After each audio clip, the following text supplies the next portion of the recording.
जय हिंद दोस्तों। एक माओवादी का हार्ट अटैक से मौत हो गया। तो जानते हैं नक्सली कौन है? तो दोस्तों ये 1.5 करोड़ रुपये का इनामी माओवादी आनंद सुदर्शन की है, जिससे हार्ट अटैक से मौत हो गई है। तो इसके बारे में जानते हैं दोस्तों। 1.5 करोड़ रुपये की इनामी नक्सली आनंद सुदर्शन की हार्ट अटैक से मौत हो गई। बताया जा रहा है कि पिछले कई महीनों से शुगर, बीपी समेत अनेक बीमारी से जूझ रहा था। इलाज के अभाव में 69 साल की उम्र में 31 मई की दोपहर 12:20 बजे उसने दम तोड़ दिया। नक्सलियों के सदस्यों ने दनकरानी के जंगल में शव का अंतिम संस्कार भी कर लिया गया है। बताया जा रहा है कि 5 जून से 3 अगस्त तक पूरे देश में नक्सल संगठन में आनंद की याद में सभा का आयोजन किया जाएगा।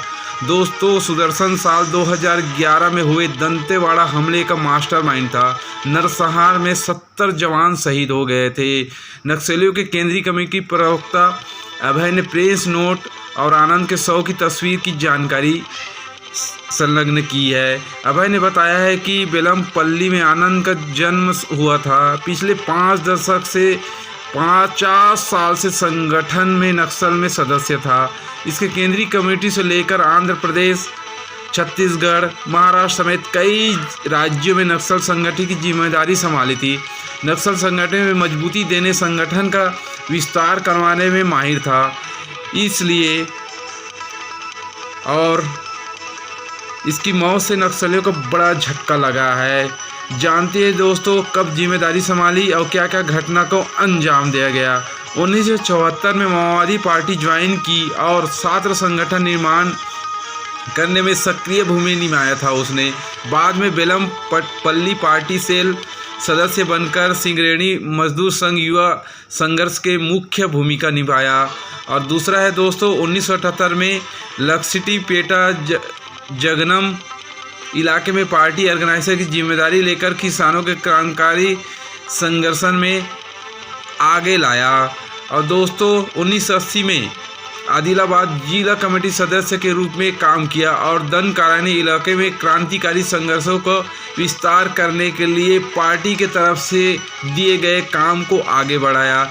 और दोस्तों उसके बाद आ जाता है 1987 में दनकरानी फॉरेस्ट कमेटी के लिए चुनकर दनकरानी क्रांतिकारी संघर्ष में निर्माताओं में से एक मुख्य भूमिका निभाया। उसके बाद दोस्तों 1995 में उत्तर तेलंगाना स्पेशल जोनल कमेटी सचिव की जिम्मेदारी मिली थी। इस साल अखिल भारतीय विशेष अधिवेशन में केंद्रीय कमेटी सदस्य के रूप में चुना गया था। और दोस्तों साल 2001 में नक्सलियों की पोलित ब्यूरो का सदस्य बनाया गया था। देश के अलग अलग इलाकों में क्रांतिकारी आंदोलन को चलाने के लिए उसने दौरान पार्टी रीजनल ब्यूरो का निर्माण किया गया था। आनंद के सेंट्रल रीजन ब्यूरो की सचिव की जिम्मेदारी भी दी गई थी। और साल 2007 में केंद्रीय कमेटी और पोलित ब्यूरो के सदस्य के बाद मध्य रीजनल ब्यूरो के सचिव की जिम्मेदारी इसे दी गई थी। और साल 2017 तक मध्य रीजनल ब्यूरो सचिव की जिम्मेदारी संभाली थी, लेकिन अव्यवस्था के चलते खुद इस पद से जिम्मेदारी को छोड़ दिया था। फिर पोलित ब्यूरो सदस्य के रूप में काम करता रहा। आनंद की फाइल फोटो इस प्रकार से आप वीडियो में देख सकते हैं। तो दोस्तों ये 50 साल तक संगठन में काम किया है। नक्सलवाड़ी श्री कुलम संघर्ष के बाद नक्सलियों की जो पीढ़ी चर्चा में आई थी, उस समय यह सबसे बड़ा लीडर निकल के सामने आया था। तब से लेकर अब तक 50 सालों तक संगठन में सक्रिय रहा। सिंगरेणी, उत्तर तेलंगाना, आंध्र प्रदेश, दनकरानी इलाकों में काम किया था। अलग अलग राज्यों की पुलिस ने इस पर लाखों रुपये का घोषित किया गया था।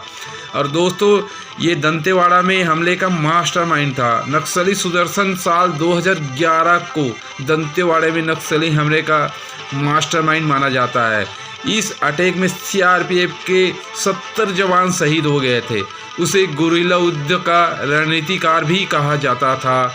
उसकी पत्नी साधना भी नक्सली थी। कई वर्षों पहले पुलिस नक्सली एनकाउंटर में उसकी मौत हो गई। तो दोस्तों ऐसे वीडियो बने रहने के लिए एक बार इस चैनल को please subscribe, like and share कीजिए और साथ ही साथ बेल का नोटिफिकेशन दबाएं ताकि सबसे पहले आपको वीडियो ऐसे मिले। जय हिंद दोस्तों।